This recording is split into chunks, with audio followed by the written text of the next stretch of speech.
भविष्य बघायचे आणि त्यामधली काही नावं समोर आली, काही जणांचे फोटो आले, त्याच्यामुळे लोकांपर्यंत पोचले. पण काही जणांचे फोटो नाहीत किंवा काही जण भेटलेत पण बऱ्याच जणांना माहीत नाही. तशी अनेक जणांची माहिती आहे आणि त्या 39 आमदारांमधलं एक जे नाव आहे ते मध्ये त्या महिला आमदार आहेत, ज्या विधान परिषदेच्या उपसभापती आहेत, नीलमताई गोरे. या ज्या आहेत त्या 6 ते 7 वर्षापासून अशोक खरातच्या भक्त आहेत आणि अशोक खरातला जे आहे ते आमदारकी मिळावी म्हणूनही त्या कॉलेज रोडच्या ऑफिसमध्ये भेटायला गेलेल्या होत्या. जेव्हा त्यांना मंत्रिपद पाहिजे होतं आणि ते मंत्रिपद मिळावं ते भविष्य बघण्यासाठी सुद्धा कॉलेज रोडच्या खरातच्या ऑफिसमध्ये नीलम गोरे ज्या आहेत त्या तिथं पोचलेल्या होत्या. आणि कोरोनाच्या काळाच्या आधी जे आहे ते एक्सप्रेस इन नावाचं जे नाशिकमध्ये पाथर्डी फाट्याला हॉटेल आहे तर तिथे नीलम गोरे मुक्कामाला होत्या आणि त्या मुक्कामाला असताना अशोक खरात एक्सप्रेस इन नावाच्या हॉटेलमध्ये नीलम गोरे यांना त्यांचं भविष्य सांगण्यासाठी भेटायला गेलेला होता. म्हणजे हे प्रकरण बाहेर आल्यापासून अनेक जण या प्रकरणात बोलत नव्हते. त्यात सगळ्यात महत्त्वाचा चेहरा होता तो नीलमताई गोरेंचा. कारण नीलम गोरेंना आपण बघितलेलं आहे की अगदी छोटी प्रकरणं जरी असली आणि त्या संदर्भामध्ये प्रेस नोट काढणं, त्याविषयी जाहीरपणे बोलणं हे जे आहे त्या दरवेळी करत असतात. अख्खं अधिवेशन झालं, त्या उपसभापती म्हणून तिथं आहेत. महिलांच्या एका लैंगिक शोषणाचा मुद्दा आला तरी नीलमताई ज्या आहेत त्या तिथं पीडितेला भेटायला जातात. पण इथे 150हून अधिक व्हिडिओ पोलिसांकडे आले, मुख्यमंत्र्यांनी दखल घेतली.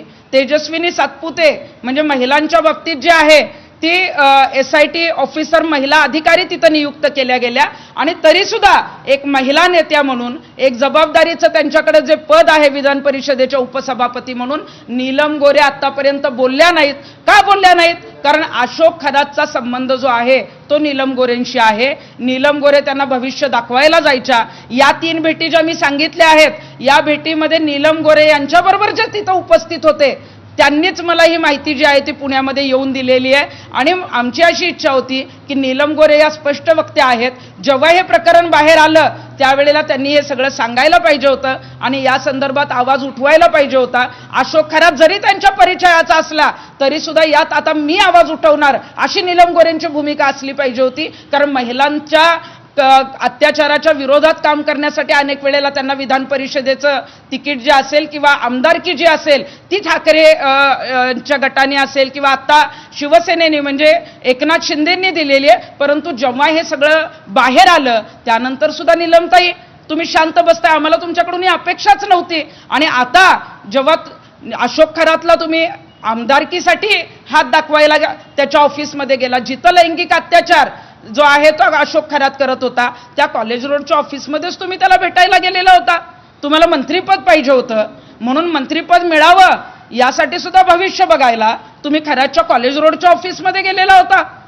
आणि खरातला तर भेटायला अनेक जण जायचे, पण मग अशोक खरात कोरोनाच्या आधी जेव्हा तुम्ही एक्सप्रेस इन नावाच्या 5 स्टार हॉटेलमध्ये पाथर्डी फाट्याला मुक्कामाला होता त्यावेळेला अशोक खरात तुम्हाला हॉटेलमध्ये का भेटायला आलेला होता?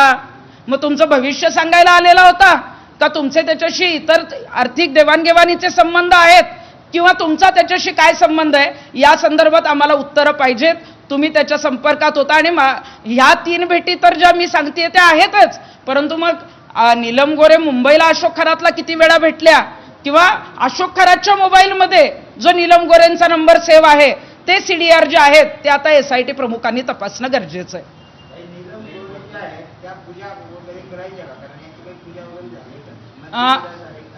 नीलम गोरे आपण बघतो की अनेक वेळेला अंधश्रद्धेच्या बाबतीत बोलत असतात, आवाज उठवत असतात.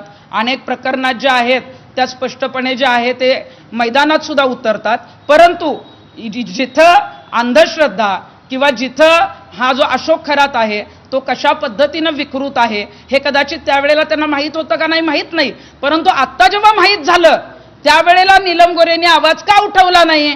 त्या विधान परिषदेत उपसभापती आहेत, मग तुम्ही तो मुद्दा मांडायला कुठल्या आमदारांना का सांगितला नाही? आज तुमचा पक्ष सत्तेत आहे, तुमच्या पक्षातल्या सत्ताधारी आमदारांना विधान परिषदेत जे आहे ते हा मुद्दा मांडणं गरजेचं होतं. किंवा नीलमताई गोरेंनी मुख्यमंत्र्यांना जी आहे ती तक्रार निवेदन देणं गरजेचं होतं. मग आता नीलमताई तिथं फक्त हात दाखवायला जात होत्या का अशोक खरात ज्या पूजा करायचा, ज्या पद्धतीनं एखाद्याला जे आहे ते मंत्रीपद मिळावं किंवा आमदारकी मिळावं म्हणून काही अघोरी कृत्य करायचा, त्या संदर्भात त्यांनी ते विधी केलेत का नाही याची मला माहीत नाही, परंतु मंत्रीपद मिळण्यासाठी आणि आमदारकी मिळण्यासाठी मात्र त्या कॉलेज रोडच्या ऑफिसमध्ये खरातला भेटण्यासाठी गेले.